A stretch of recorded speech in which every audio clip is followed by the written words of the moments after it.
Alas 5 po na umaga mamaya, sisimulan na ang early voting ngayong eleksyon 2025.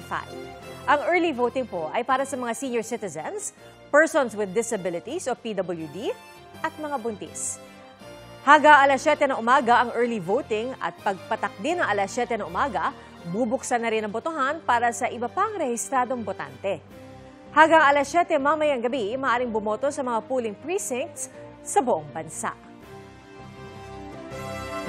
At ngayon po, silipin na natin kung handa na ang botohan sa Quezon City, ang numero 1 sa listahan ng mga vote-rich cities sa bansa. Live mula sa Commonwealth Elementary School, may report si James Agustin. James, good morning!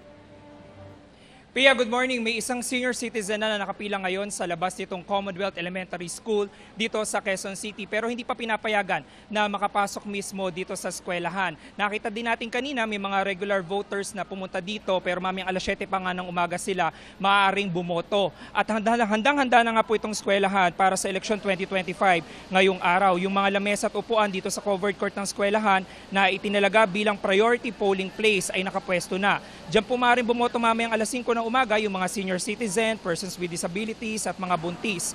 Itong Commonwealth Elementary School ang ika-4 sa mga voting centers sa buong bansa na may pinakamaraming rehistradong botante na aabot po sa 39,120. 43 naman yung clustered precincts dito. Dito na natulog yung ilang mga guro na magsisilbing electoral board habang yung iba naman ay pasado alas 3 sa madaling araw nang dumating dito sa voting center. Kanina naman alauna na madaling araw nakita natin may mga nag-deliver ng 4 na portalets dito sa eskwelahan. Ang Quezon City Engineering Department nagpwesto rin ng mga air cooler para makatulong maibsan yung inaasahan nating mainit na panahon. Samantala, Pia, bago mag-alas 3:30 na madaling araw na simulang dalhin doon sa mga clustered precinct, yung mga gagamitin ng mga ACM at iba't ibang mga election paraphernalia. At yung ACM na yan, yung mga automated counting machine, ay unti-unti na inakyat doon sa mga iba't ibang mga clustered precinct nga dito sa eskwelahan. At nandito na rin po yung mga poll watchers. Yung muna ilitas mula rito sa Quezon City. Ako po si James Agustin ng GMA Integrated News.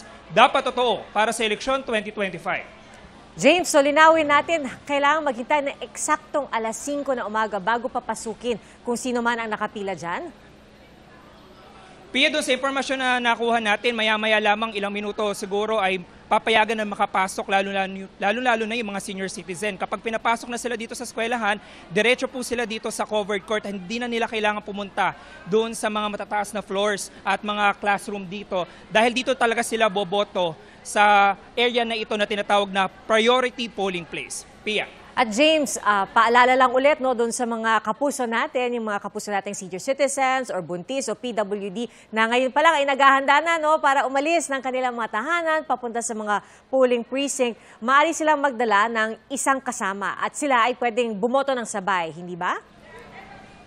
Yes, Pia, tama yan. Ano? At yung mga mag-a-assist sa kanila dito, mga guro na magsisilbing electoral board ay nandito na rin, naka-standby na rin po dito sa Commonwealth Elementary School. Kaya para doon sa mga kapuso natin, lalo-lalo na yung mga senior citizen, mga PWD at buntis, at maaari na po sila pumunta para maaga sila makaboto sa pagsisimula ng eleksyon po mamayang alas 5 ng umaga. Pia. Alright, mauna na sila bago uminit pa ang panahon. Maraming salamat sa iyo, James Agustin. Dumako naman tayo sa bagong Silang Elementary School, ang voting center na may pinakamaraming botante sa ika-4 na vote-rich city ng Caloocan. At may report live, si Bea Pina. Bea, magandang umaga. Magandang umaga, Pia. Lumalakas na nga ang ulan dito sa Bagong Silang Elementary School sa Caloocan bago magbukas ang eleksyon 2025. Ito ang voting center na may ikatlong pinakamaraming botante sa buong bansa ayon sa COMELEC.